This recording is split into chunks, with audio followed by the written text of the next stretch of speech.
ভিডিওগুলো বানাতে অনেক কষ্ট হয়। আমি জানি এই ভিডিওটি অনেক মানুষই দেখবেন। ভিডিওটি দেখার আগে সবার কাছে ছোট্ট একটা রিকোয়েস্ট করতে চাই, প্লিজ প্লিজ প্লিজ যারা ভিডিওটি দেখবেন সবাই একটা করে অবশ্যই সাবস্ক্রাইব করে যাবেন যদি ইউটিউব থেকে দেখে থাকেন, আর ফেসবুক থেকে দেখে থাকলে অবশ্যই ফলো করে দিবেন। আর যারা আমাকে ভালোবাসে তারা সবাই একটা করে লাইক দিয়ে দেখিয়ে দিবেন। Love you all. মেয়েদের ছেলে থাপ্পড় মেরে কি মজা! নরম গাল, থাপ্পড় মেরে শান্তি। ইচ্ছে করতিছে আরো থাপ্পড় মারি। কিছু বুঝলেন না তো? চলুন ফ্ল্যাশব্যাকে চাই। আর কোনোদিনও যেন আমার পেছনে না দেখি। আমি কি কুত্তা যে তোর মতো কুত্তির পিছনে যাব? কি? আমি কুত্তি? কুত্তি না হলে কলেজের ছেলেগুলো তোর পিছনে কুত্তার মতো ঘুরঘুর করতো না। তোর মতো লুচ্চার সাথে প্রেম করা আমার সবচেয়ে বড় ভুল। আমি তো লুই চাই, সেটা তুই এখন বুঝলি? তোর সাথে কেন যে কথা বলছি, অসহ্য একটা। এখন তো অসহ্য লাগবে কুত্তি। কুত্তি বলবি না। কি বলবো? ইরা কুত্তি। আপদ বিদায় হোক, তোর সাথে ব্রেকআপ। তুই কে? ব্রেকআপ করার কে? আমি ব্রেকআপ করতেছি। আর এই নে তোর ব্রেকআপ গিফট। বলে মুখ থেকে চুইংগামটা বের করে ওর চুল আটকাই দিলাম। যা, আমি তো তোকে ভুলে যাব, কিন্তু এই চুইংগামের জন্য তুই আমাকে মনে রাখবি। টাটা এক্স কফ। বলেই দিলাম দৌড়। ওখানে থাকলে হয়তো কপালে কষ্ট ছিল। এই হলো ফ্ল্যাশব্যাক। এখন বর্তমানে আসুন, আপনাদের সাথে পরিচয়টা সেরে ফেলি। আমি ইমন, ইন্টার সেকেন্ড ইয়ারে পড়ি। বাবা মার দুই মাত্র সন্তান। বর্তমানে এলাকার বাইরে আছি। আর যার থেকে পালিয়ে আসলাম উনি হলেন আমার গফ, সরি এক্স গফ, ইসরাত জাহান ইরা। আমরা সেম ইয়ারে পড়ি। ইরাও এখানে পড়তে আসছে, গার্লস হোস্টেলে থাকে, আর আমি মেসে। 1 বছর হলো ওর আর আমার রিলেশনের। 1 বছর রিলেশনে প্রায় প্রতি সপ্তাহে একবার ঝগড়া হবে, আর বাকি দিনগুলো রাগ করে চলে যেত। আমি ইরাকে প্রথম প্রপোজ করেছিলাম। কিছুদিন ঘোরাঘুরির পর রাজি হয়েছিল। ভেবেছিলাম এবার হয়তো লাইফটা মজায় কাটবে, কিন্তু এই মেয়ে যে প্যারা দেওয়া শুরু করছিল, কিছু হইলেই গাইল মাইর, সব একসাথে। আজ আমিও সবগুলো শোধ তুলে নিলাম সুদে আসলে। নরম গালগুলোয় থাপ্পড় মেরে কি যে মজা! ইচ্ছে করতেছে গিয়ে আরো দুই একটা মেরে আসি, কিন্তু বেশি জিনিস ভালো না, তাই আর যাব না। বন্ধুদের কাছে আসলাম। কি রে, হাঁপাচ্ছিস কেন? মামা ইরার সাথে ব্রেকআপ করে আসলাম। তাহলে থাম, আমি গিয়ে প্রপোজটা করে আসি। যা, ওকে আমি থাপ্পড় মেরে আসলাম, আমার রাগটা তোর উপর দিয়ে দিবে। তাহলে থাক, চল ম্যাচে যাই। চল। ম্যাচে এসে বিছানায় শরীরটা ছড়িয়ে দিলাম, তখনই ফোনটা বেজে উঠল।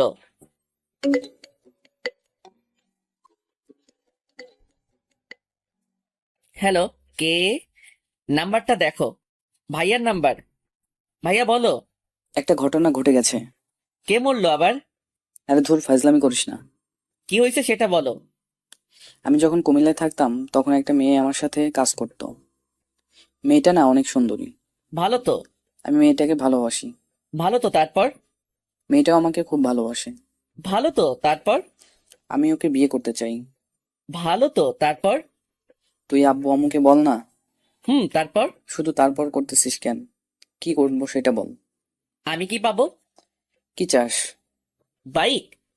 ওকে, কিন্তু আগে কাজ। ওকে, তুই আম্মুকে গিয়ে বল। তুই আয় না। টিসির জন্য অ্যাপ্লাই করছিলাম না, ওটার জন্য থাকতে হবে। ও আচ্ছা, তারপর? আমি আব্বু আম্মুকে ফোন করে পুরো পাম দিতেছি। তুই আমার ভাই, তুই ছাড়া আমার কে আছে? হইছে মনু, পাম দিও না, আমার কথাটা যেন মনে থাকে। থাকবে। শোন, ফোনে লোড দিয়ে দে, আম্মুকে ফোন দিতে হবে। 2 মিনিট দাঁড়া। ফোনটা কেটে দিলাম। কিছুক্ষণ পর ভাইয়া 100 টাকা লোড দিয়ে দিল। আম্মুকে ফোন দিলাম। কেমন আছো আম্মু? ভালো বাবা। তুই? ভালো, কিছু কথা ছিল। ফোনে টাকা নাই, তাই কলটা ব্যাক করো তো। ফোনটা কেটে দিলাম। একটু পর আম্মু ফোন দিল। হ্যাঁ, কি বলবি বল। আসলে আম্মু, ভাইয়া না একটা মেয়েকে খুব ভালোবাসে, ওকে বিয়ে করতে চায়, কিন্তু ভয়েতে বলতে পারছে না। আম্মু, মেয়েটা না অনেক ভালো, দেখতে অনেক সুন্দর। আমি নিজেই দেখিনি, পরীর মতো দেখতে। তুমি না করো না আম্মু, আর আব্বুকে রাজি করাও, প্লিজ প্লিজ প্লিজ। আচ্ছা, আমি ফাহাদের সাথে কথা বলতেছি, আর তোর আব্বুকেও বলতেছি। ওকে আমার সুইট মা, তুমি দুনিয়ার বেস্ট মা। হয়েছে, আসবি কোন দিন? টিসি দিলেই আমি চলে যাব। ফোনটা রেখে দিয়ে ঘুমিয়ে পড়লাম। বিকেলে ঘুম থেকে উঠলাম। বিকেলে সিয়ামকে নিয়ে বাইরে ঘুরতে বের হলাম। ঘোরাঘুরি করে মেসে আসলাম। রাতে ভাইয়ার ফোন। হ্যালো, কি করিস? পাম দিস না, আম্মু ফোন দিছিল। দিয়েছিল। কি বললো? রিয়ার বাসার নাম্বার নিল আর বিয়ের ডেট ঠিক করলো। তোর তো ঈদ লেগে গেল তাহলে। দূর বেটা, বিয়ে কোন দিন? আগামী শনিবার। তুই আসবি না? না, পরে রবিবার আমার টিসি দিবে, ওটা নিয়ে যাব। আমার বিয়ে আর তুই আসবি না? মন খারাপ করিস না ভাইয়া, আমি যাব এখন। তাহলে আমি ডেট পিছিয়ে দেই। না, পিছানোর দরকার নাই, আমি বিয়ের কয়েকদিন পর যাব। ফোনটা কেটে দিলাম। ভাইয়া আমি অনেক ফ্রি, বন্ধুর মতো। রাতে খেয়ে দিলাম ঘুম। পরে আর কলেজে গেলাম না। এর মধ্যে ভাইয়ার বিয়ে হয়ে গেল। ভাবির সাথে এই কয়দিনে অনেক কথা হয়েছে, ভাইয়ার সাথেও অনেক কথা হয়েছে। ইরার কথা অনেক মনে পড়েছে, ওর পাগলামিগুলো মিস করতাম, কিন্তু কিছু করার নাই। ব্রেকআপ তো ও করছে, আজ টিসি দেওয়ার কথা। কলেজে গেলাম। ভালোবাসা হারানোর কিছু থাকে না, সে চলে গেলেও দিয়ে যায় কিছু সময়, কিছু স্মৃতি, যাকে আঁকড়ে ধরে আপনি বেঁচে থাকতে পারেন। কারো ছেড়ে যাওয়ার দিকটা পজিটিভ ভাবে দেখুন। সে চলে গেছে কারণ সে আপনার যোগ্য ছিল না। যোগ্য মানুষটার জন্য অপেক্ষা করুন। কলেজে গিয়ে দেখি ইরার বান্ধবী তিশার সাথে দেখা। কেমন আছো? ভালো, তুমি? ভালো। হেতি কোথায়? বাসায় গেছে, ওর বোনের বিয়ে। ভালো থাকো, একেবারে চলে যাচ্ছি। ও আচ্ছা, ভালোভাবে যেও। টিসি নিয়ে সিয়ামের সাথে মেসে আসলাম। আমি আর সিয়াম দুইজনেই টিসি দিচ্ছি, কারণ আমরা ছোট থেকে একে অপরের সাথে থাকি। আমার এই জায়গায় চয়েসে আসে দেখে সিয়ামও আমার সাথে ভর্তি হয়। এখন দুইজনই ট্রান্সফার নিলাম। নিজ শহরে যাব, বাঘের মতো চলাফেরা করব। পরের দিন ব্যাগ নিয়ে বেরিয়ে পড়লাম। বাসে উঠলাম। কিছুক্ষণ পর বাস ছেড়ে দিল। 6 ঘন্টা যাত্রা করে বিকেলের দিকে বাসায় আসলাম। বাসায় এসে কলিং বেল টিপ দিলাম। কিছুক্ষণ পর একজন মেয়ে এসে দরজা খুলে দিল। এটা নিশ্চয়ই আমার ভাবি যান। ভাইটু। কেমন আছো? জড়িয়ে ধরে। ভালো, ভিতরে আসো। আগে বলো ভাইয়া কই? রুমে আছে। ভাইয়া রুমে গেলাম। ভাইয়া ঘুমাচ্ছে। ভাইয়া ভাইয়া। আরে তুই কখন এলি? এখনই। বাইক কই আমার? পরে কথা হবে, এখন ঘুমোতে দে। ও, কাজের সময় কাজী, কাজ ফুরালে পাজি। ভাবি তুমি কিছু বলো না। কি হয়েছে? আমি তো কিছুই বললাম না। ভাবিকে সব কথা বললাম। তাহলে তুমি দেখো ভাইয়া কি আমার সাথে অন্যায় করতেছে না। হুম, ঠিকই তো, কালই তোমার বাইক কিনে দিবে। তুমি যাও, ফ্রেশ হয়ে নাও। ঠিক আছে ভাবি, তুমি না অনেক কিউট আর ভালো, একদম আমার মায়ের মতো। হইছে, আর পাম দিতে হবে না, যাও ফ্রেশ হয়ে নাও। আম্মুর সাথে কথা বলে আসি। আম্মুর কাছে গেলাম। আম্মু রান্নাঘরে রান্না করতেছে। পিছন থেকে জড়িয়ে ধরলাম। কেমন আছো মা? আরে তুই কখন আসলি? একবার ফোন করলি না যে? এত প্রশ্ন? আমি যেটা প্রশ্ন করছি উত্তর দাও। তুই এসে গেছিস যখন, ভালো থাকবো। যা রুমে গিয়ে ফ্রেশ হয়ে নে। হুম। রুমে গেলাম, ফ্রেশ হয়ে একটা ঘুম দিলাম। একবারে রাতে উঠলাম। উঠে ফোন টিপতে লাগলাম। একটু পর আম্মু খেতে ডাকলো। গিয়ে দেখি সবাই বসে আছে। সবার সাথে অনেক গল্প করলাম। খেয়ে এসে কানে ইয়ারফোন লাগিয়ে গান শুনতে লাগলাম। রাতে ঘুমানোর আগে আমার গান না শুনলে আমার ঘুমই আসে না। গান শুনতে শুনতে কখন যে ঘুমায় পড়ছি। সকালে ভাবির ডাকে ঘুমটা ভাঙলো। ইমন, উঠো। ভাবি আরেকটু ঘুমাই না? ঘুমাও, তাহলে আর তোমার বাইক কিনতে যেতে হবে না। বাইক? বিছানা থেকে উঠে বললাম, হুম। আচ্ছা আমি 5 মিনিটের মধ্যে আসতেছি।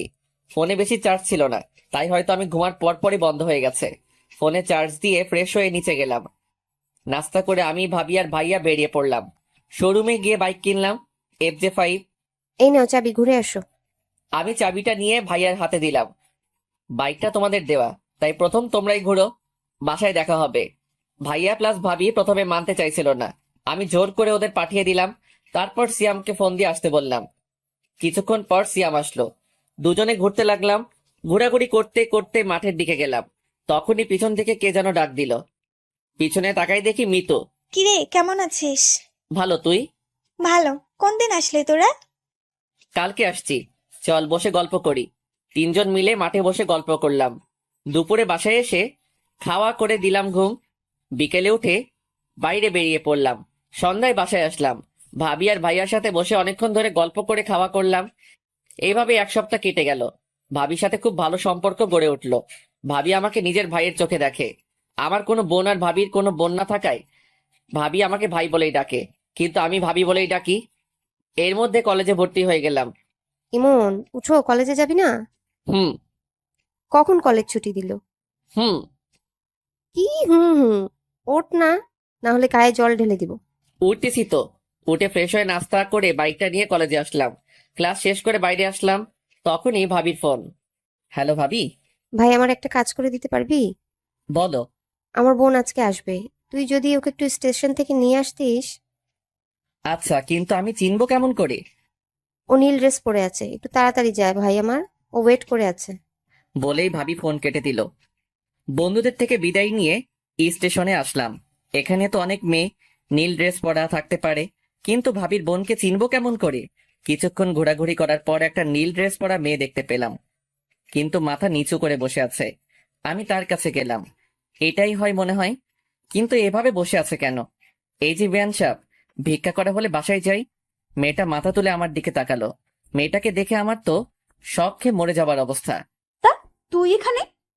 ওই কুত্তি, আমি এখানে আমার ভাবির বোনকে নিয়ে আসতে এসেছি, কিন্তু তুই এখানে কেন? আমি আমার বোনের বাসায় এসেছি। তোর বোনের নাম কি? রিয়া। আর দুলা ভাই? ফাহাদ। What the Fahad! হাই রে ফুডা কপাল, শেষমেশ আমার এক্স কিনা আমার ভাইয়ের শালি। উপরওয়ালা ঠাডা ফেলাও আমার উপর। কি রে, চুপ কেন? কি বলবো, সবই কপাল।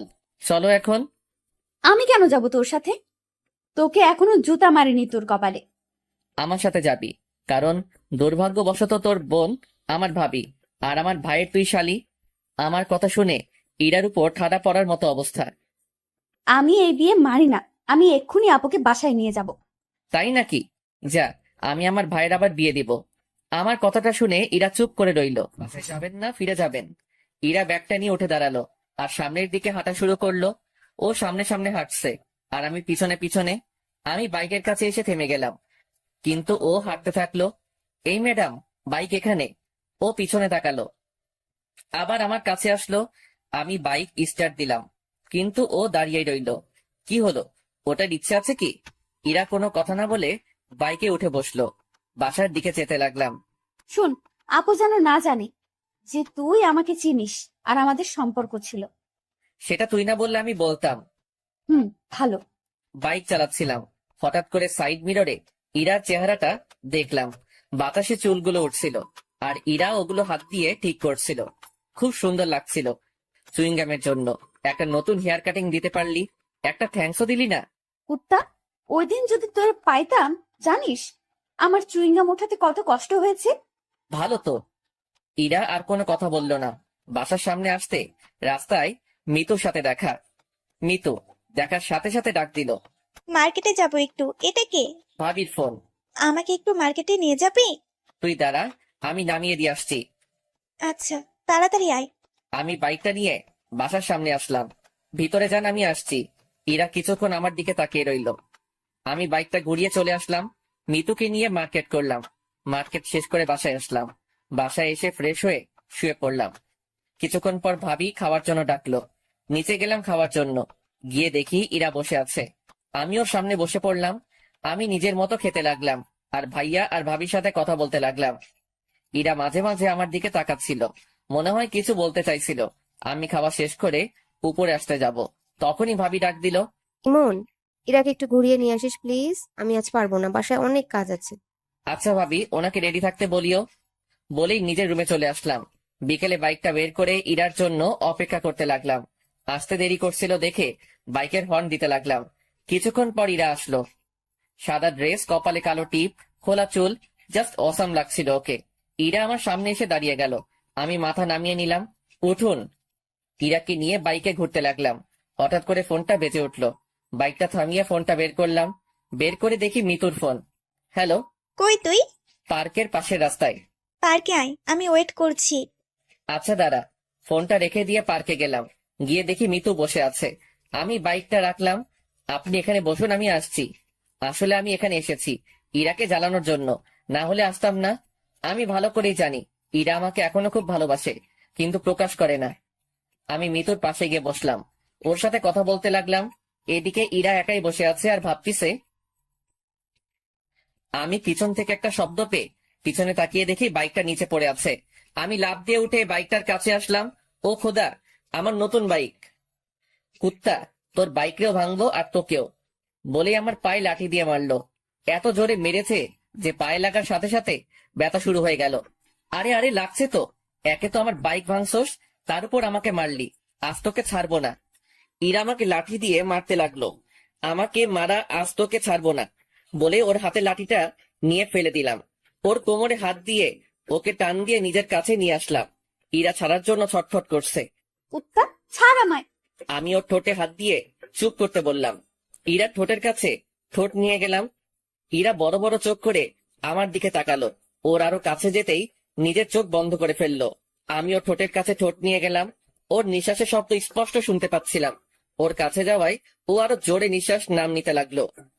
ওর ঠোঁটগুলো যেন আমাকে মারলো, টানতে লাগলো। ওর ঠোঁটগুলো গোলাপের পাপড়ির মতো লাগছিল। আমি ওর ঠোঁটের সাথে ঠোঁট মিলিয়ে দিলাম। ইরাকে কিস করার সাথে সাথে ও চোখ খুলে ফেললো। 3 মিনিট পরে ইরাকে ছেড়ে দিলা। দুজনে হাঁপাতে লাগলাম।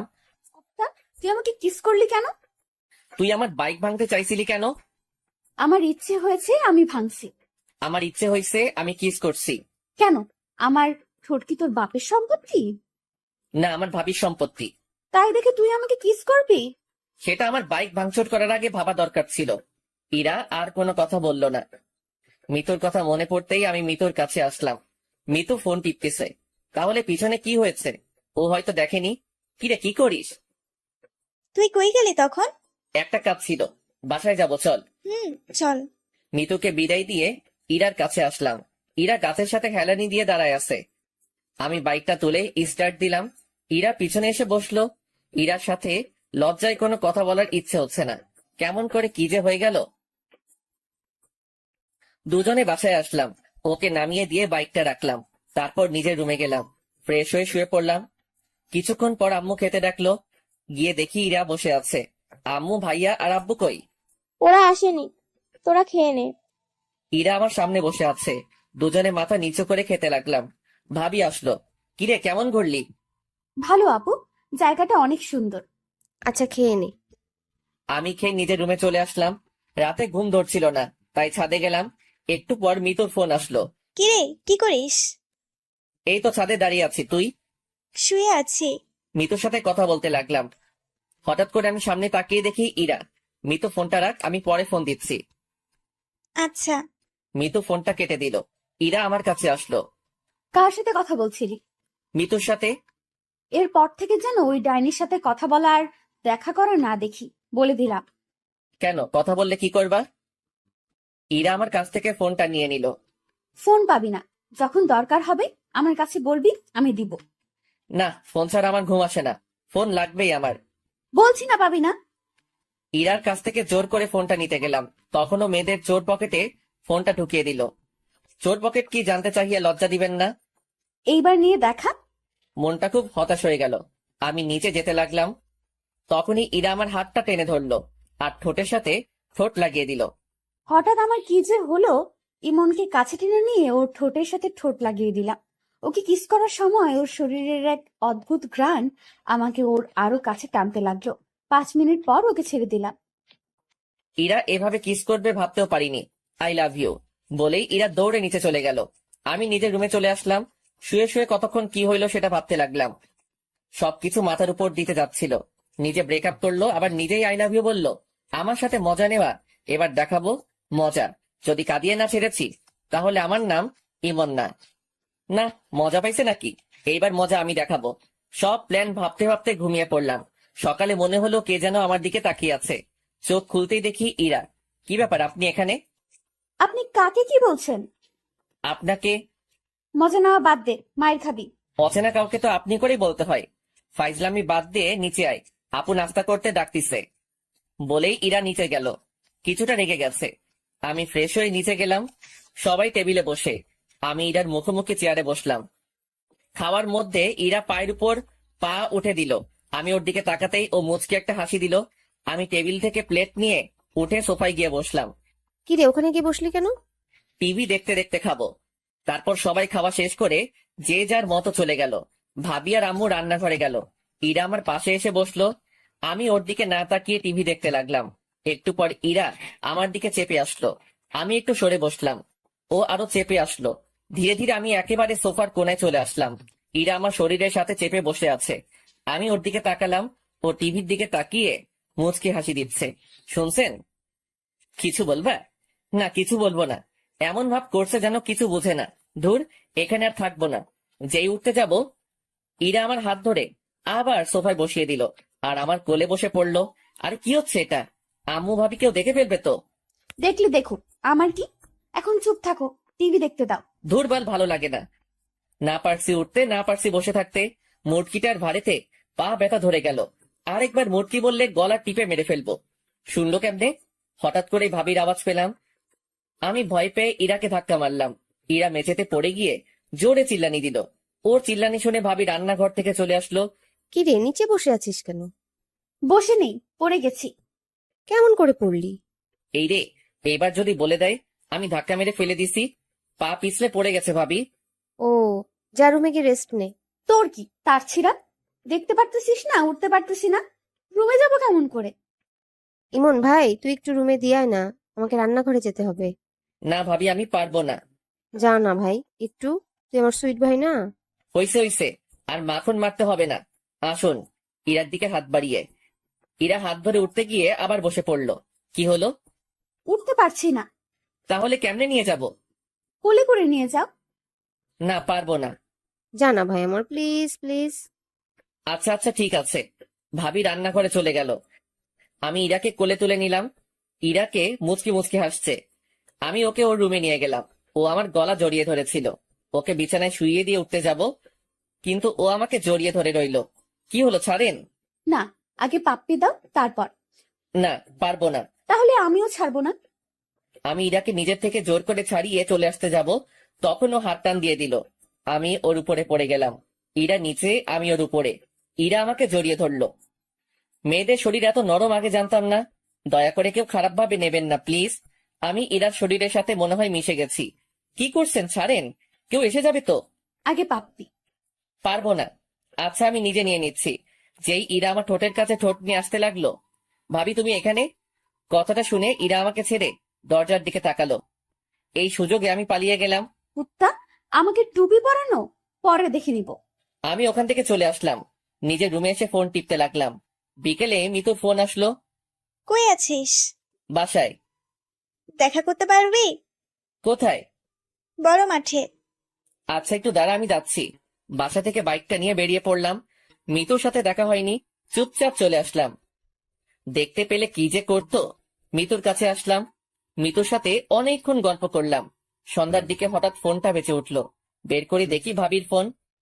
হ্যালো, আমি তো মার্কেটে আসলাম একটু। বাসায় আয় তাড়াতাড়ি।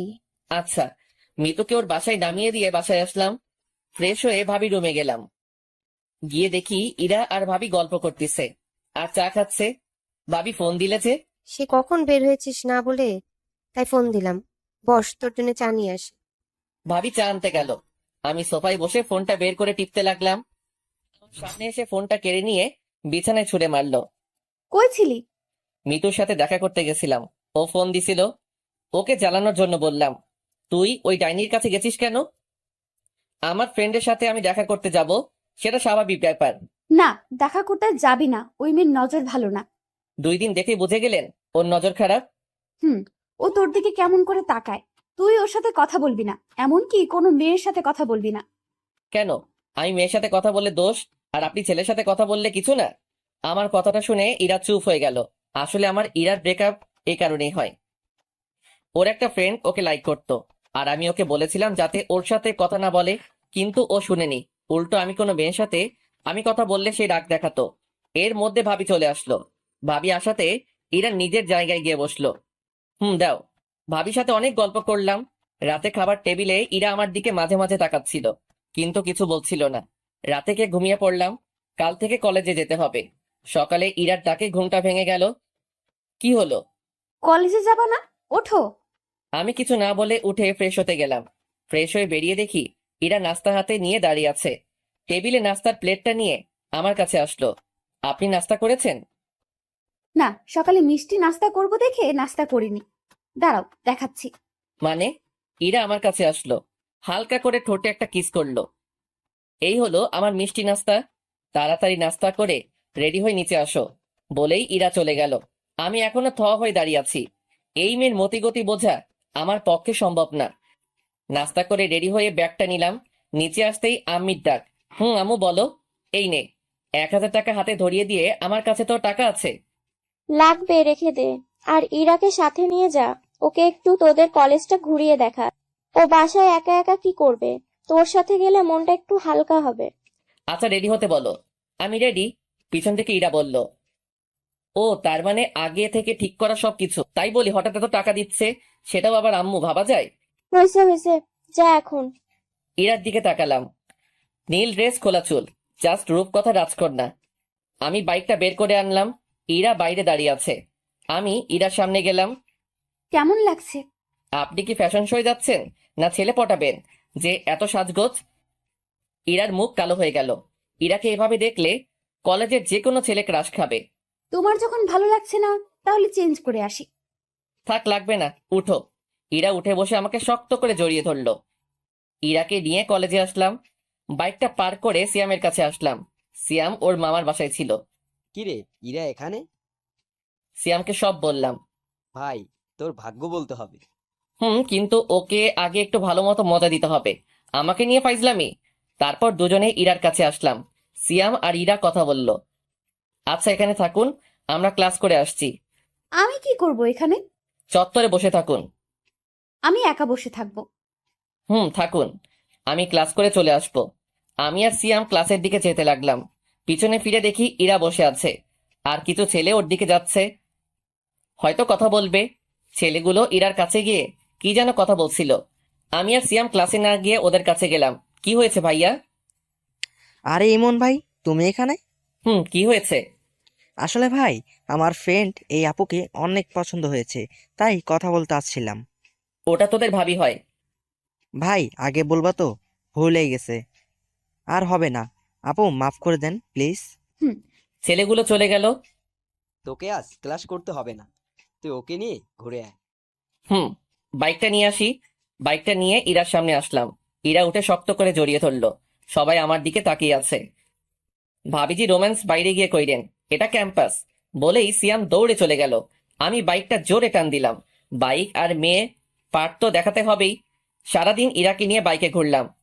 ইরা সারাদিনে অনেক বকবক করেছে। বিকেলের দিকে বাসায় আসলাম। এসে ফ্রেশ হয়ে ঘুম দিলাম।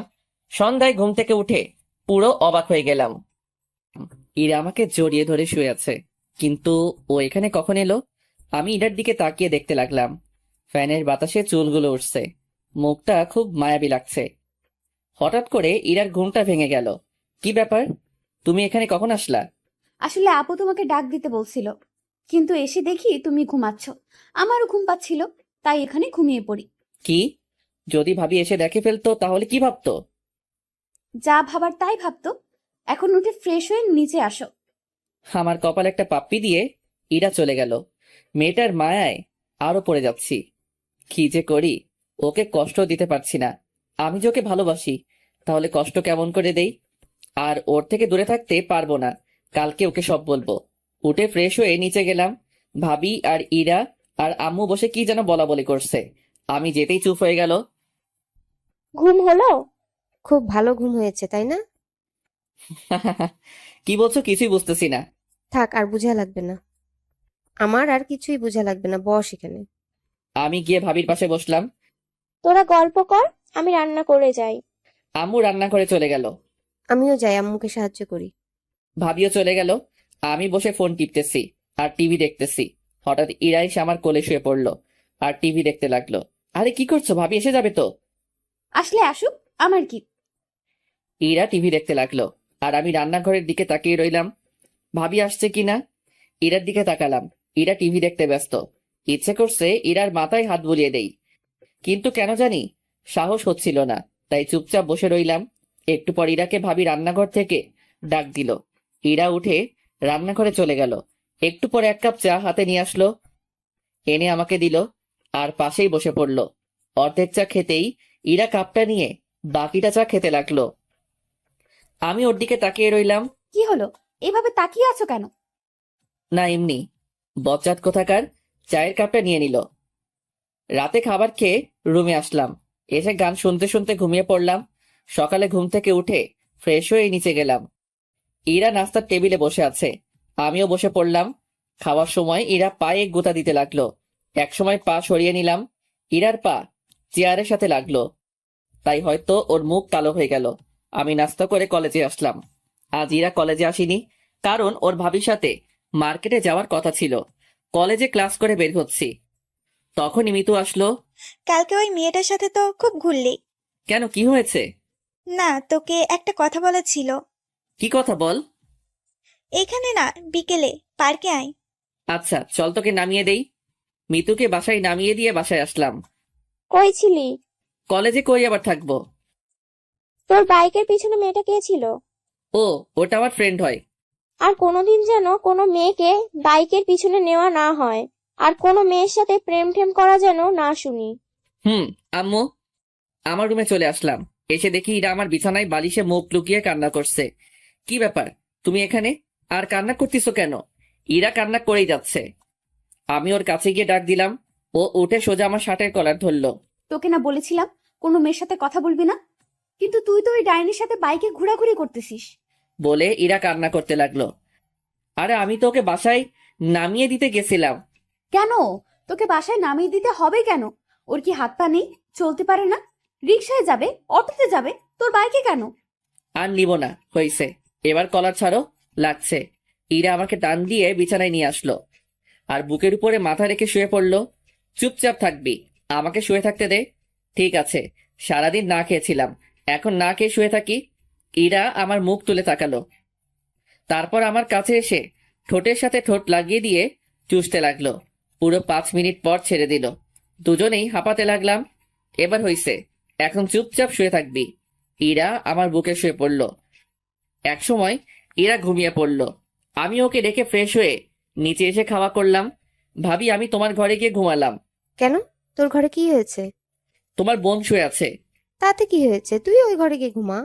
কি বলছো জাতা? আচ্ছা আচ্ছা, তুই আমার ঘরে গিয়ে শুয়ে পড়।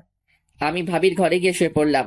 বিকেলে ঘুম থেকে উঠে দেখি ইরা আমার বুকের উপর মাথা রেখে শুয়ে আছে। কি মেয়ে রে বাবা! আমি ইরাকে ডাক দিলাম। একটু পর ইরার ঘোর ভাঙলো। চোখ মুখে ঘুমের ছাপ কম, রাগেরটাই বেশি। এভাবে তাকিয়ে আছো কেন? তোকে কি বলেছিলাম? আমার তো খিদে লাগছিল, তাই উঠে আসছিলাম। ভাবি বলল যে তুমি আমার রুমে শুয়ে আছো, তাই আমি যেন তার রুমে শুয়ে পড়ি। তাই আমি এখানে এসে শুয়ে পড়ছিলাম। দোষ করছে, আবার বড় বড় কথা। এখন চলো, আমাকে ঘুরতে নিয়ে যাবে। কিন্তু আম্মু যে বাইকে মেয়ে উঠতে মানা করছে। সেটা অন্য মেয়ে ওঠাতে মানা করেছি, আমাকে না। কেন? তোমার আম্মুকে গিয়ে বলো, আমি কি জানি। আমি রেডি হতে গেলাম, ইরা রেডি হতে গেল, আমি আম্মুর কাছে গেলাম। আম্মু, আমি কি ইরাকে বাইকে নিব? শুধু ইরাকে নিবি, আর ওকে যদি না নিস তাহলে তোর বাইক চালানো বন্ধ। ধুর, কিছুই বুঝি না, কি বলো তোমরা? বাইকটা বের করে দাঁড়িয়ে রইলাম।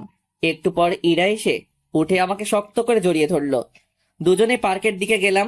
ইমন, গাড়ি দাঁড় করাও, আমি আইসক্রিম খাবো। আমি গাড়ি দাঁড় করিয়ে ওকে আইসক্রিম কিনে দিলাম। তুমি এখানে একটু দাঁড়াও, আমি ভিতর থেকে আসছি। আচ্ছা, তাড়াতাড়ি আসো। আমি পার্কের ভিতরে এসে দেখি মিতু বসে আছে। আমি ওর পাশে গিয়ে দাঁড়ালাম। কিরে, কখন এলি? একটু আগে, বস। আমাকে একটু তাড়াতাড়ি যেতে হবে। না, বসবো না, কি বলবি বল। I love you. আমি তোকে অনেক ভালোবাসি। প্লিজ আমাকে ফিরিয়ে দিস না, প্লিজ। মিতুর কথা শুনে আমি তো পুরাই থ হয়ে গেলাম। তখনই কে যেন আমাকে টান দিয়ে মিতুর থেকে আলাদা করে দিল। পিছনে তাকিয়ে দেখি ইরা। 2-3টা পড়ে গেল গালে, মাথাটা ঝিমঝিম করছে। এই, তুমি ওকে মারলে কেন? আমি এখানে তোমার সাথে কথা বলছি না, সো চুপ থাকলে ভালো হয়। মানে কি বলতে চাচ্ছ? আর তুমি কোন সাহসে মারলে ওকে? ইরা মিতুকে চড় মেরে বসলো। আমি তো দেখেই অবাক। বলছিলাম না চুপ করে থাকতে? ইরাকে সাইডে নিয়ে আসলাম। তুমি ওকে মারলে কেন? তুই ওকে জড়িয়ে ধরেছিলি কেন?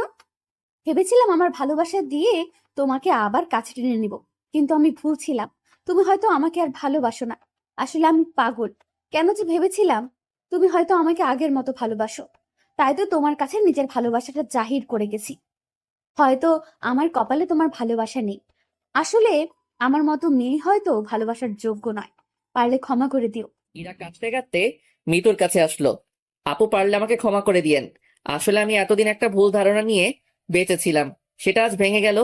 আসলে কি জানেন, কাউকে ভালোবাসাটা সহজ, কিন্তু বিপরীতের মানুষটার ভালোবাসাটা পাওয়াটা অনেক সময় কঠিন হয়ে যায়, আবার সম্ভবও হয় না। যেটা আজ আমার থেকে হয়তো কেউ ভালো বুঝবে না। ইমন খুব ভালো ছেলে, আপনাকে অনেক ভালো রাখবে, মাঝে মাঝে শয়তানি করে, কিন্তু জানেন কি, ওর এটাই আমাকে বেশি টানে।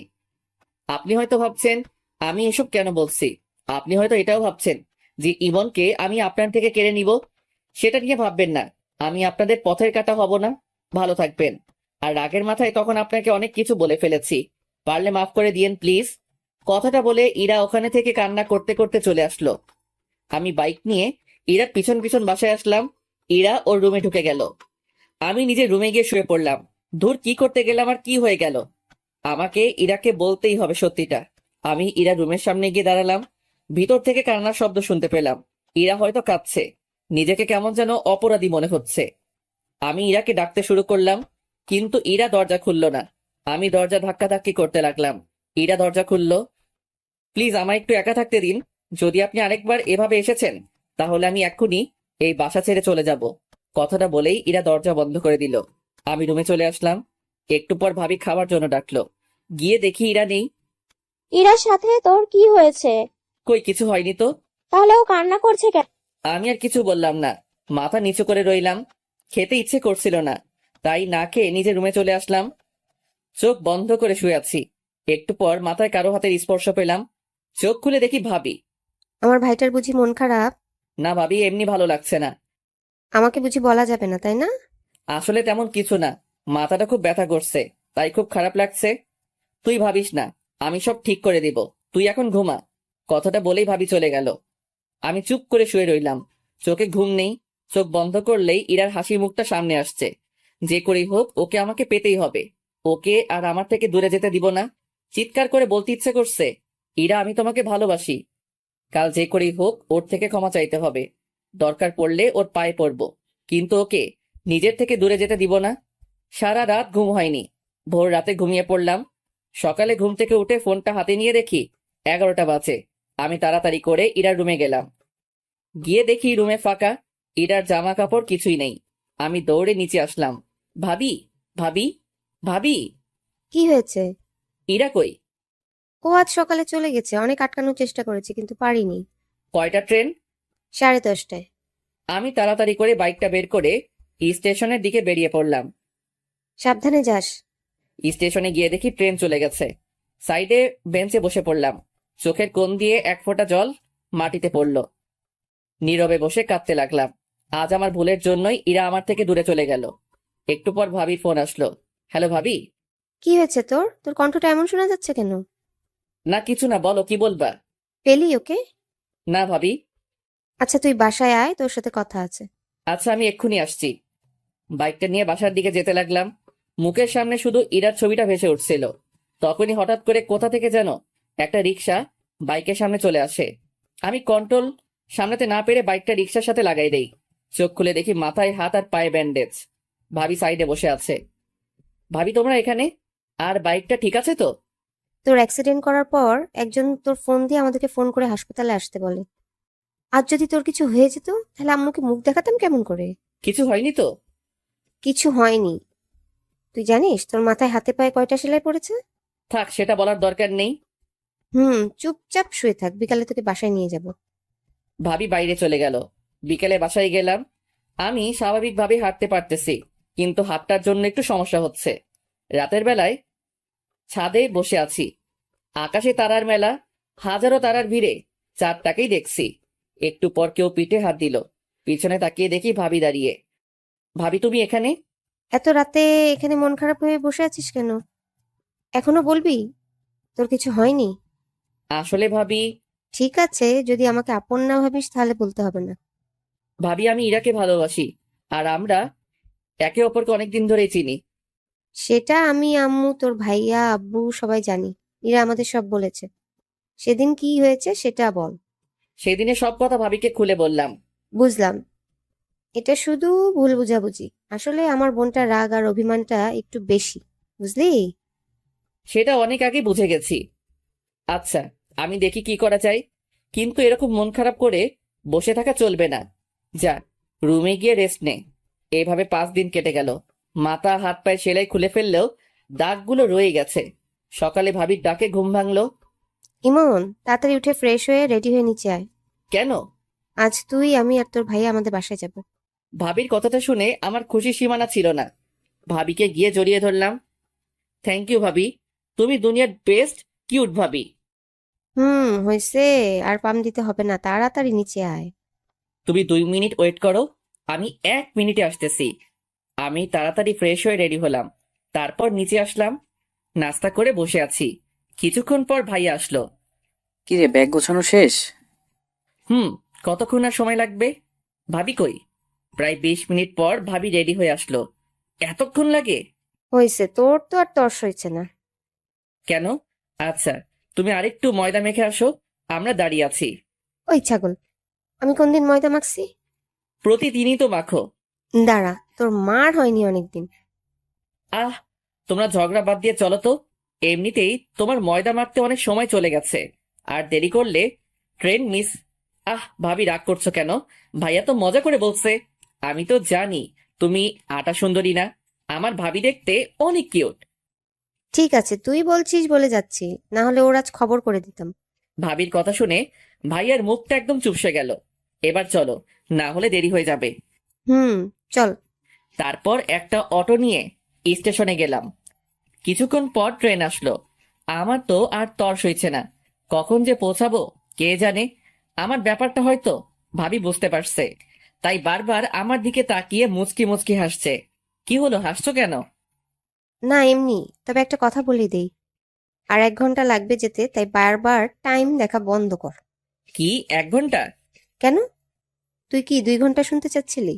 আরে না, আমি তো ভাবছিলাম আধা ঘন্টা। আর বাবা রে বাবা, কি প্রেম পাগল দেবর আমার। দূর, তোমাদের যত সব আলতু ফালতু কথা। থাকবোই না আর এখানে। কথাটা বলার পর সিট থেকে উঠে ট্রেনের দরজার কাছে এসে দাঁড়িয়ে রইলাম। ইরা আর আমার কেটে যাওয়া দিনগুলোর কথা ভাবতে লাগলাম। এসব কথা ভাবতে ভাবতে হঠাৎ কাঁধে কার যেন হাত পড়ল। পিছনে তাকিয়ে দেখি ভাইয়া। আর কতক্ষণ দাঁড়িয়ে থাকবি? আমরা তো প্রায় এসে পড়ছি। তাড়াতাড়ি চল। চলো। কিছুক্ষণ পর স্টেশনে আসলো। স্টেশন থেকে বেরিয়ে 2টা রিক্সা নেওয়া হলো। একটাতে ভাবি আর ভাইয়া, আরেকটাতে আমি। প্রায় 10 মিনিট পর একটা বাসার সামনে রিক্সা দাঁড়িয়ে গেল। হয়তো এটাই ভাবিদের বাসা। ভাইয়া আর ভাবি নেমে গেল, তাই আমিও নেমে গেলাম। ভাইয়া রিক্সার ভাড়া দিয়ে। ভাবিদের বাসাটা বেশ সুন্দর।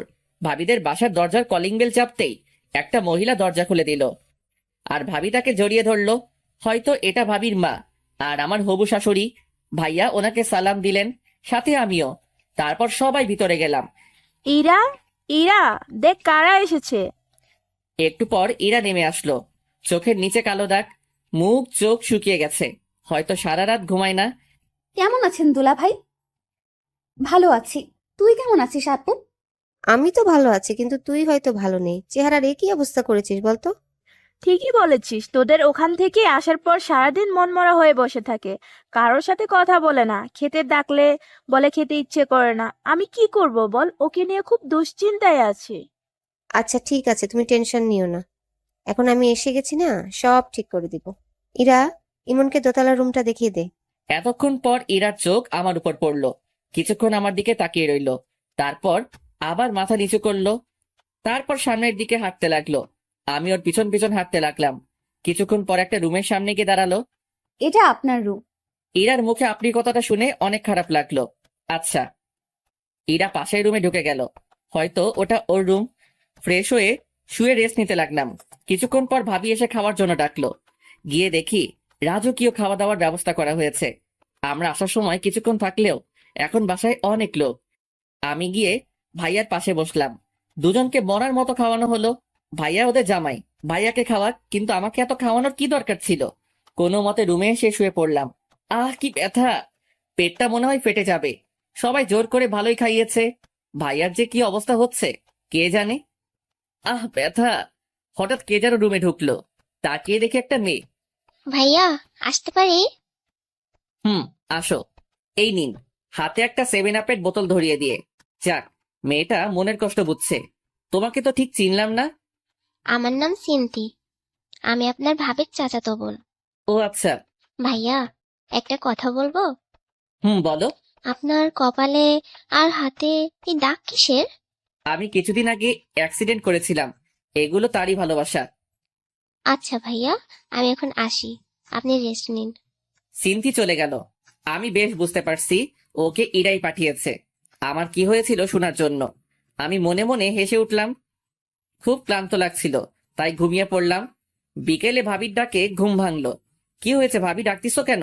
ঘুরতে যাব, চলো। যাও তোমরা, আমি যাব না। ও, ইরাও যাবে আমাদের সাথে, তুই যাবি না? ঠিক আছে।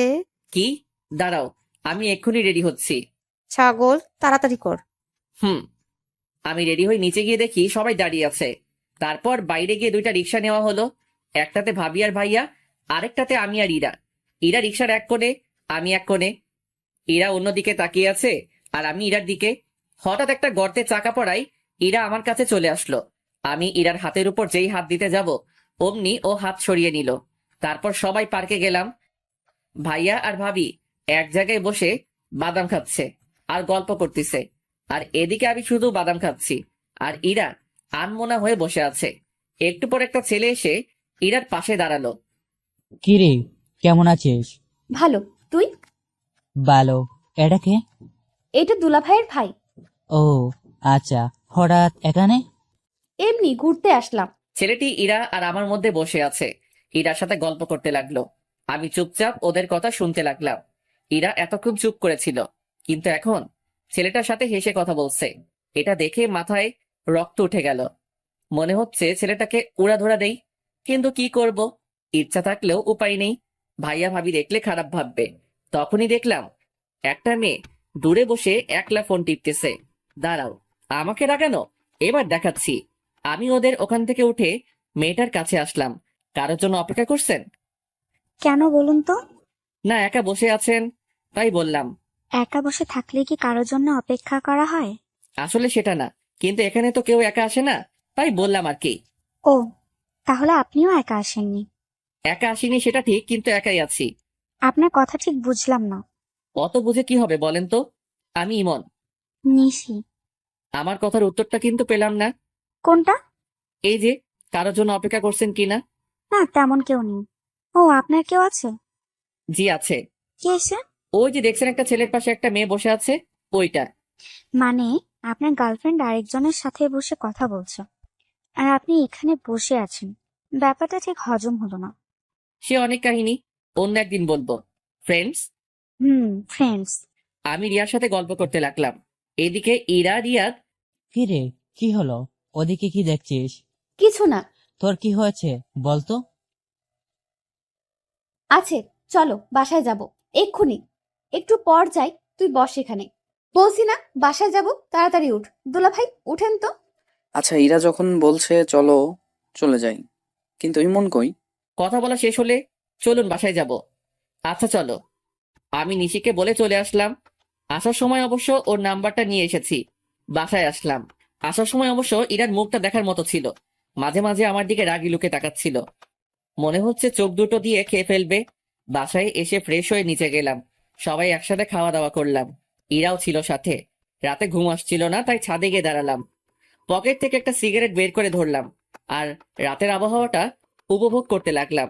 সিগারেট খাওয়াটা আমার নেশা না, দিনে 1টা থেকে 2টা আর না খেলে নাই। হঠাৎ একটু পর কারো পায়ের আওয়াজ পেলাম। সিগারেটটা লুকিয়ে ফেললাম। ইরা ছাদে উঠলো। সিগারেটটা দূরে ফেলে দিতে চাইলাম, কিন্তু দিলাম না। দেখি ও কি করে। ইরা ছাদের এক কোণে চলে গেল। আমি ওখানে দাঁড়িয়ে সিগারেট খেতে লাগলাম। এটা কি আপনার বাসায় যে এখানে সিগারেট খাচ্ছে? না, কেন? এখানে সিগারেট খাওয়া বারণ নাকি? হ্যাঁ বারণ। আর এই ছাদে যার তার আসা এলাও না, এক্ষুনি নেমে যান। তাহলে যার তারের মধ্যে পড়ি। হ্যাঁ, আমার তো সেটাই মনে হচ্ছে। ও ভালো তো, কথায় ভালোই বিষ ঢালতে শিখে গেছো। যাই হোক, আমি নেমে যাচ্ছি। কথাটা বলেই নিচে চলে আসলাম। ইরাদের বাসার পাশে একটা চায়ের দোকান আছে, ভাবিকে বলে ওখানে গেলাম। গিয়ে একটা সিগারেট কিনে খেতে লাগলাম। ইরা ছাদ থেকে আমার দিকে তাকিয়ে আছে। অন্ধকারে ওকে দেখতে না পেলেও চাঁদের আলোয় ওর ছায়াটা ঠিকই দেখা যাচ্ছে। সিগারেটের ধোঁয়ায় ইরার দেওয়া বিষগুলোকে মন থেকে বের করার চেষ্টা করতে লাগলাম। কিছুক্ষণ পর বাসায় ঢুকলাম। ভিতরে ঢুকে দেখি ইরা দাঁড়িয়ে। ওর মুখোমুখি না হয়ে রুমে চলে গেলাম, গিয়ে শুয়ে পড়লাম। কোনোভাবেই হার মানলে চলবে না, পুরো চেষ্টা করতে হবে। কোনো মতেই আমি ইরাকে আমার জীবন থেকে আলাদা হতে দিব না। এসব ভাবতে ভাবতে ঘুমিয়ে পড়লাম। সকালে ঘুম থেকে উঠে ফ্রেশ হয়ে নিচে গেলাম। ভাইয়া নাস্তা করছে, পাশে সিনথিয়া আর ইরাও আছে। আমি গিয়ে সিনথির পাশে বসলাম। আমি আমার মতো খেতে লাগলাম। এর মধ্যে সিনথি আমার কানের কাছে আসলো, ভাইয়া আপনি আর আমি আজ ঘুরতে যাব। পাশ থেকে কথাটা হয়তো ইরা শুনতে পেল। ইরা সিনথির দিকে রাগি লুকে তাকালো। ওর চোখ দেখে সিনথির যায় যায় অবস্থা। এত কথা কিসের? খাওয়ার সময় যা, আর ওকে খেতে দে আগে। উপরে যা। সিনথি ভয় পেয়ে উপরে পালালো। ইরা আমার দিকে একবার তাকিয়ে উঠে গেল। ওর চোখ দিয়ে মনে হয় আগুন ঝরছে। সারাদিন ইরার সাথে কোনো কথা হয়নি। বিকেলে বাজারে যাওয়ার জন্য বের হলাম, তখনই সিনথি আসলো। ভাইয়া কই যান? একটু মার্কেটে যাব। ও, আমিও যাব, চলুন। আমার কিছু কেনাকাটা করার আছে। আমি আর সিনথি বেরিয়ে পড়লাম।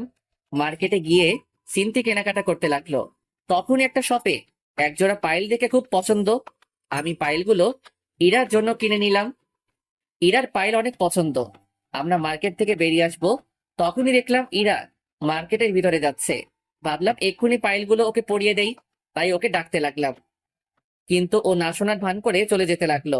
আমি দৌড়ে গিয়ে ওর হাতটা ধরলাম। কি হলো, কি হলো? এতক্ষণ ধরে ডাকছি, শুনতে পাচ্ছ না? জানোয়ার, রাস্তাঘাটে মেয়েদের দেখলে হাত ধরার ইচ্ছে হয়? কুত্তা, বাবা মা শিক্ষা দেয়নি? তোর মতো ছেলেদের জন্মের ঠিক নেই, সেজন্য তোরা এমন করিস। আর একদিন যদি দেখি তাহলে বুঝতে পারবি। কথাগুলো বলে ইরা চলে গেল। আমি ওখানে দাঁড়িয়ে রইলাম। আশেপাশে সব মানুষ সবাই আমার দিকে তাকিয়ে আছে। অজান্তে চোখ দিয়ে পানি পড়তে লাগলো।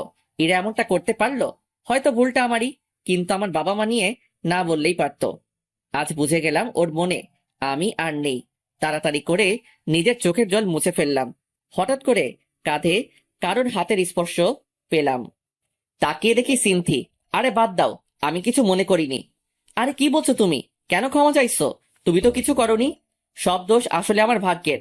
আসলে কি জানো, মানুষ যখন কাছে কিছু পায় তার মর্যাদা দিতে পারে না, আর যখন সেটা চলে যায় তখন সেটা তার কাছে অনেকটা দামি হয়ে যায়। আর কিছু সময় উপর থেকে সেটা লেখা থাকে না। আমার ক্ষেত্রে হয়তো উপরওয়ালার মর্জি। কারো মনে জায়গা করে নিতে উপরওয়ালার মর্জি থাকা লাগে কি? হয়তো বা না, কিন্তু সম্পর্কটা একটা পরিণতি পেতে গেলে, একটা হ্যাপি এন্ডিং এর জন্য তার আদেশ থাকা লাগে। তার ইচ্ছে না থাকলে রাস্তা একসাথে আসলেও ঠিকানাটা আলাদা হয়ে যাবেই। তোমার কথার কিছুই বুঝলাম না। একদিন বুঝতে পারবা। চলো বাসায় যাই। চলো। বাসায় আসলাম, ভাবি আমাদের কাছে আসলো। কিরে, তোর গালে কিসের দাগ? জানো ভাবি, ইরা আপু না? কথাটা বলার আগেই আমি সিনথিকে থামিয়ে দিলাম। কিছু না ভাবি, গালে একটা মশা বসেছিল, ওটাকে মারতে গিয়ে দাগ পড়ে গেছে। ভাবি আমার দিকে তাকালো। যা উপরে গিয়ে ফ্রেশ হয়ে নে। উপরে এসে শুয়ে পড়লাম। কি এমন ভুল করেছিলাম যে ইরা আমার সাথে এমনটা করলো? ভেবেছিলাম ওর অভিমানের জন্য হয়তো এমনটা করছে, কিন্তু এখন বুঝতে পারছি ইরা আর আমাকে ওর জীবনে চায় না। তাহলে ওর ইচ্ছেটাই থাক। নীরবে কেঁদে চলেছি। কেন জানি না নিজেকে খুব একা লাগছে। মনে হচ্ছে জীবন থেকে কিছু একটা চিরদিনের মতো হারিয়ে গেল। শত চেষ্টায় তাকে আটকে রাখতে পারলাম না। চারদিকটা কেমন যেন অন্ধকার হয়ে আসছে। চোখের পাতাগুলো জলে ভিজে গেছে। ভালোবাসা আমার সাথী না হলেও কষ্টগুলো আজ আমার সাথে ঠিকই আছে। ভালোবাসার সবচেয়ে বড় পাওনাটা হয়তো পেয়ে গেলাম। নিজেকে শেষ করে দেওয়ার ইচ্ছে করছে, কিন্তু সেটা করলে আম্মু আব্বু ভাইয়া ভাবিকে ধোকা দেওয়া হবে। তাই এই যন্ত্রণা নিয়েই সারা জীবন হয়তো কাটিয়ে দিতে হবে। সারা রাত কেঁদেই গেলাম। বাইরে খেয়ে এসেছি বলাই ভাবি আর ডাকেনি। জ্যোৎস্না রাতে জানালার পাশে বসে আছি। চাঁদের আলোয় কেমন যেন একটা মায়া আছে। আজ বুঝলাম কেন জ্যোৎস্না রাতের চাঁদ সবার পছন্দ। রাতের একলা সময় পুরনো কথাগুলো মনে করিয়ে দেয়। তা ভালো হোক বা খারাপ, রাতের আকাশ কখনো কাউকে একা রাখে না, সাথে রেখে দেয় কিছু কষ্টদায়ক পুরনো স্মৃতি। সারা রাত ঘুমাতে পারলাম না। সকালে ফ্রেশ হয়ে নিচে গেলাম। চোখের নিচে কালো দাগ পড়ে গেছে। মাথাটা কেমন যেন ঝিমঝিম করছে। ভাবির সাথে কথা বলে বাইরে চলে আসলাম। বাইরে এসে চায়ের দোকানের দিকে যেতে লাগলাম। হঠাৎ কি যে মনে হলো, পিছনে তাকিয়ে দেখি ইরা আসছে। আমি কিছু না বলে এক দোকান থেকে এক প্যাকেট সিগারেট কিনে একটা সিগারেট ধরিয়ে পার্কের দিকে গেলাম। একটু পর ইরা ওর কিছু বান্ধবীর সাথে পার্কে এলো। আমি ওকে দেখে মাথা নিচু করে রইলাম আর নীরবে সিগারেট খেতে লাগলাম। হঠাৎ করে চোখ দিয়ে জল পড়তে লাগলো। তাড়াতাড়ি জল মুছে বড় একটা নিঃশ্বাস নিলাম, তারপর আর একটা সিগারেট ধরলাম। এদিকে ইরা ইমনকে সিগারেট কেনা দেখে ওর পিছনে পিছনে আসে, সাথে কিছু ফ্রেন্ডকেও নিয়ে আসে যাতে ইমন বুঝতে না পারে। ইরা ইমনের দিকে এক দৃষ্টিতে তাকিয়ে আছে। কালকের ঘটনার জন্য ইরাও সারা রাত ঘুমাতে পারেনি, সারা রাত ইমনের জন্য কেঁদেছে। কাল কেন যে ওর সাথে এমন ব্যবহার করলাম, আজ আমার জন্য ও এত কষ্ট পাচ্ছে, সব আমার জন্য। কোন মুখে ওর কাছে যাব আমি? মনে মনে ইরা। এসব কথা ভাবতে ভাবতে ইরা কেঁদেই ফেললো। কি রে, কাঁদছিস কেন? ইরা কেঁদেই চলেছে। আরে বলবি তো? ইরা আর ওই জায়গায় না থেকে বাসায় চলে আসে। বাসায় এসে দরজা বন্ধ করে কাঁদতে থাকে। আমি একটু পর সামনে তাকিয়ে দেখি ইরা নেই। সারাদিন পর বিকেলে বাসায় যাই। ভাবি অনেকবার ফোন দিয়েছে কিন্তু ফোন ধরিনি। বিকেলের দিকে বাসায় গিয়ে দেখি ভাবি বসে আছে কই ছিলি? বাইরে। কি হয়েছে তোর বলতো? কাল বাজার থেকে আসার পর থেকে কেমন যেন হয়ে গেছিস। কিছু হয়নি। তাই উপরে যা, তোর সাথে আমি একটু পরে কথা বলছি। আমি রুমে এসে শুয়ে পড়লাম। মাথাটা খুব ব্যথা করছে। একটু পর ভাবি আসলো। তুই সিগারেট খাস? আর যেন কোনোদিন সিগারেট খাওয়া না দেখি। তারপর ভাবি আমার কাছে আসলো, আমার মাথায় হাত বুলিয়ে দিতে লাগলো। ইরা কি বলেছে তোকে? কিছু বলেনি। তুই বলবি না আমি জানি। ভাবি সিনথিকে ডাক দিল। একটু পর সিনথি রুমে আসলো। কাল মার্কেটে কি হয়েছিল? কই, কিছু হয়নি তো আপু। আরেকবার মিথ্যা কথা বললে থাপ্পড় মেরে গাল ফাটিয়ে দিব, বজ্জাত মেয়ে। ভাবির ধমকে সিনথি কেঁদে দেয়। কান্না করা বন্ধ করো। ভাবির ধমকে সিনথি চুপ হয়ে যায়, কিন্তু চোখ দিয়ে জল পড়েই যাচ্ছে। এখন বল কাল কি হয়েছিল? একটাও যদি মিথ্যা কথা বলেছিস তাহলে আজ তোর একদিন কি আমার একদিন। সিনথি সব কথা ভাবিকে বলে দেয়। ভাবি রেগে আগুন হয়ে যায়। আমার হাত ধরে ইরার রুমে নিয়ে যেতে লাগলো। ভাবি আমার কথাটা শুনো, ইরার কোনো দোষ নেই। আমি ওর হাত ধরেছিলাম। তাতে কি হয়েছে? এর আগে মনে হয় তুই ওর হাত ধরিসনি, আর হাত ধরেছিস বলে তোকে মারবে, বাবা মা তুলে গাল দিবে। ভাবি আমার কথাটা শুনো একবার। একদম চুপ করে থাকবি। ভাবির এমন রূপ কোনোদিনও দেখিনি। ভাবি রেগে একদম আগুন হয়ে আছে। ভাবি আমাকে ইরার রুমে নিয়ে গেল। ইরা জানালার পাশে দাঁড়িয়ে আছে। তুই কাল ইমনকে কেন মেরেছিস? ও কোন সাহসে আমার হাত ধরেছিল? আপু আমার কথাটা শোন। চুপ। তোকে নিজের বোন বলতে ঘৃণা করছে। তুই জানিস ইমন তোকে কতটা ভালোবাসে? তাও তুই ওকে অপমান করলি, ওর বাবা মা নিয়ে গালি দিলি। ওর বাবা মা এখন আমারও বাবা মা। তুই এতটা নীচ হয়ে গেছিস জানতাম না তো। ইরা নীরবে কান্না করে যাচ্ছে। আজ থেকে তোর সাথে আমার কোনো সম্পর্ক নেই। আমারই ভুল। আমি কেন ইমনকে এখানে আনতে গেলাম, কালকেই আমরা এখান থেকে চলে যাব। তারপর আর কোনো দিনও এই বাসায় আসবো না। ইরা কোনো কথা বলছে না, শুধু কান্না করছে।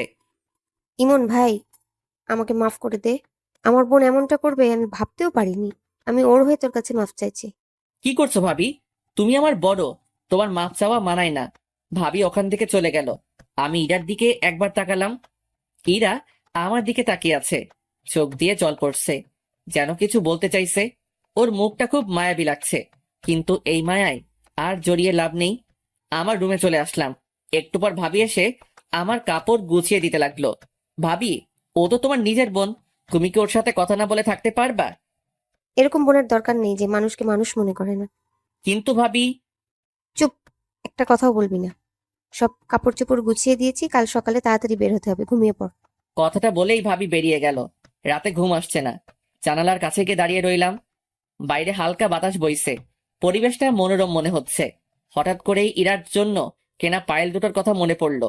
ব্যাগ থেকে পায়েলগুলো বের করে নাড়াচাড়া করতে লাগলাম। ইরার জন্য বসে বসে একটা চিঠি লিখলাম। পায়েল আর চিঠিটা নিয়ে ইরা রুমে গেলাম। দরজা খোলা আছে। ভিতরে গিয়ে দেখি ইরা ঘুমিয়ে আছে। ওর পায়ের কাছে গিয়ে পায়েল দুটো পরিয়ে দিলাম। চিঠিটা পায়েলের সাথে আটকে দিলাম। কিছুক্ষণ ওর খাটের পাশে বসে ওকে দেখতে থাকলাম। ওকে দেখে মন ভরছেই না। অনেকক্ষণ বসে থাকার পর ওর কপালে একটা মায়া এঁকে দিয়ে নিজের রুমে চলে আসলাম। সারা রাত ওর সাথে কাটানো কথাগুলো ভাবতে লাগলাম। কিভাবে যে রাত পেরিয়ে গেল বুঝতেই পারলাম না। সকালে এসে ভাবি ডাকলো। ঘুমের ভান করেছিলাম। ভাবি ডাক দেওয়ার একটু পর উঠে ফ্রেশ হয়ে ব্যাগ নিয়ে নিচে গেলাম। যাওয়ার আগে ইরার রুমে গেলাম। ইরা এখনো ঘুমিয়ে আছে। ইরার পাশে গিয়ে বসলাম। মন ভরে ওকে দেখতে লাগলাম।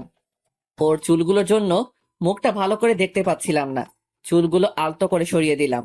তারপর ওর কপালে একটা ভালোবাসার পরশ এঁকে দিলাম। তখন ইরা নড়ে উঠল। পায়ের মধ্যে পায়েলের সাথে চিঠিটা দেখলাম। বুক বড় নিঃশ্বাস নিয়ে চলে আসলাম। নাস্তা করে বেরিয়ে পড়লাম। এদিকে ইরা ঘুম থেকে উঠে দেখে পায়ে পায়েল, আর পায়েলের ভিতরে একটা চিঠি। ইরা চিঠিটা খুলে পড়তে লাগলো। ইরা, কি বলবো ভেবে পাচ্ছি না। আজ মনটা কেমন যেন করছে, খুব একা একা লাগছে। তোমার থেকে দূরে চলে যেতে হবে কোনো দিনই ভাবিনি। সবটাই আমার ভুল। আমি হয়তো তোমার যোগ্য নই, তাই হয়তো এমনটাই হলো। সেই দিন তোমার কথাগুলো কথা না, বিষ ছিল, যেগুলো আমার মনটাকে ক্ষত বিক্ষত করে দিয়েছে। তোমাকে ভালোবাসার আমার কাছে কোনো কারণই ছিল না, আর ভুলে যাওয়ারও কোনো কারণই নেই। তাই তোমাকে কোনো দিনও ভুলতে পারবো না। কিন্তু তুমি আমার থেকে ভালো কাউকে পেলে হয়তো আমাকে ভুলে যাবে।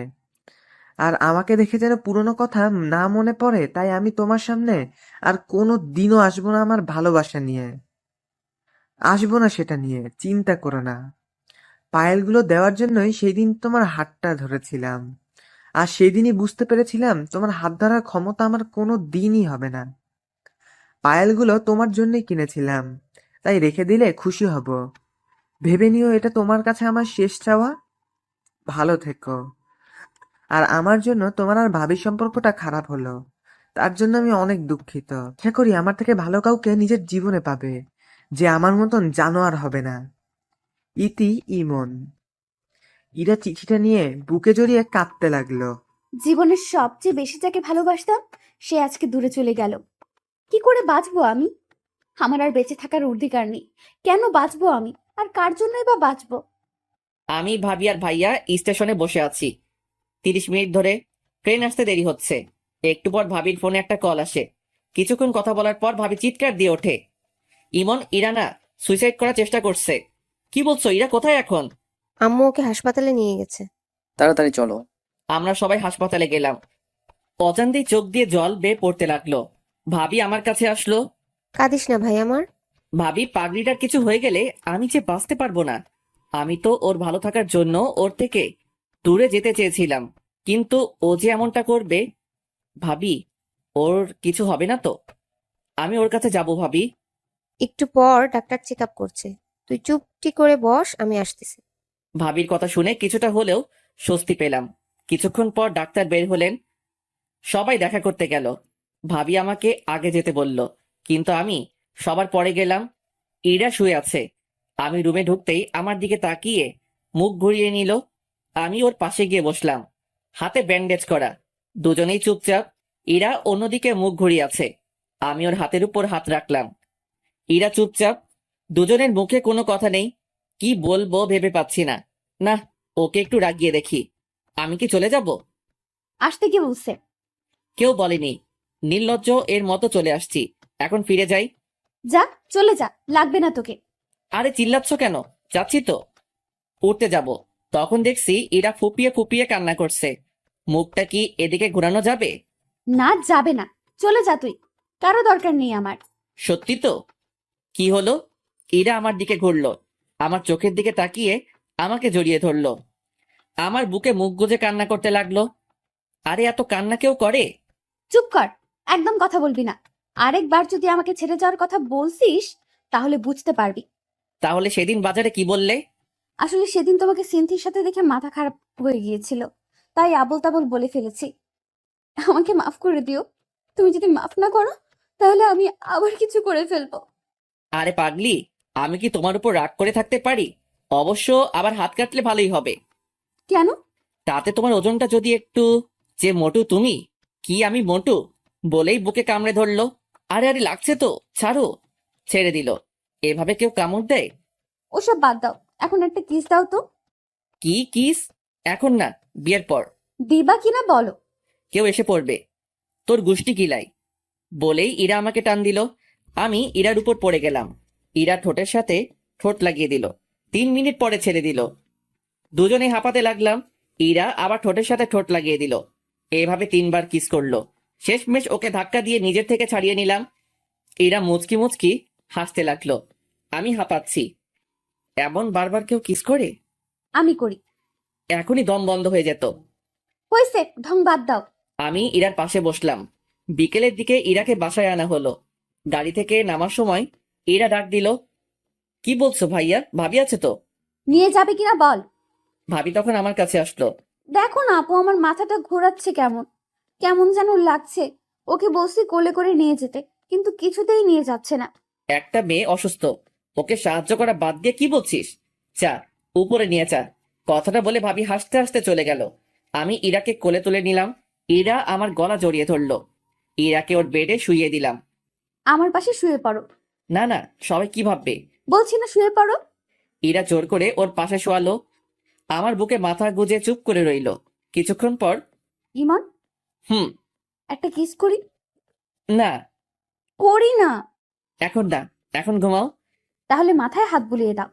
আমি ইরার মাথায় হাত বুলিয়ে দিতে লাগলাম। কিছুক্ষণ পর ইরা ঘুমিয়ে পড়ল। রাতে ইরাকে খাইয়ে দিলাম। রাতেও ইরা ওর পাশে জোর করে শোয়ালো। ভাবিকে বললাম। ভাবি বলল, ইরা অসুস্থ, ওকে একা রাখা ঠিক হবে না।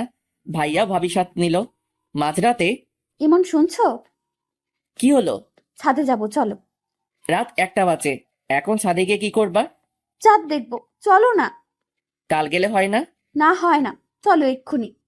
চলো। আরে আরে, আমি হাঁটতে পারবো না, কোলে নিয়ে যাও। ইরাকে কোলে করে ছাদে নিয়ে গেলাম। দুজনে দোলনায় বসলাম।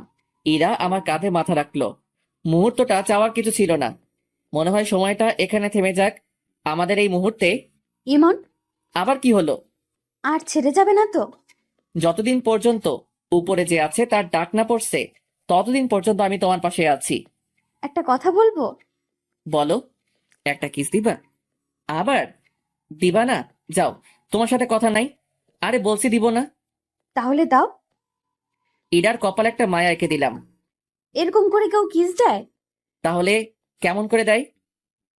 তারাও দেখাচ্ছি। ইরা আমার কাছে আসলো। ইরার নিঃশ্বাসের শব্দ স্পষ্ট শুনতে পাচ্ছিলাম। ইরার ঠোঁট আমার ঠোঁটের কাছাকাছি। কেমন যেন একটা অদ্ভুত অনুভূতি কাজ করতে লাগলো। ইরার ঠোঁট দুটো আমাকে টানছে মনে হচ্ছে। ইরার ঠোঁটের সাথে ঠোঁট লাগিয়ে দিলাম। ইরা আমাকে জড়িয়ে ধরলো। কিছুক্ষণ পর ছেড়ে দিলাম। ইরা আমার কোলে মাথা রাখলো। দুজনে চন্দ্রবিলাস করতে লাগলাম। গল্পটা কেমন লাগলো অবশ্যই কমেন্ট করে জানাবেন। এমন গল্প দেখতে চাইলে অবশ্যই চ্যানেলটি সাবস্ক্রাইব করে রাখবেন। ধন্যবাদ।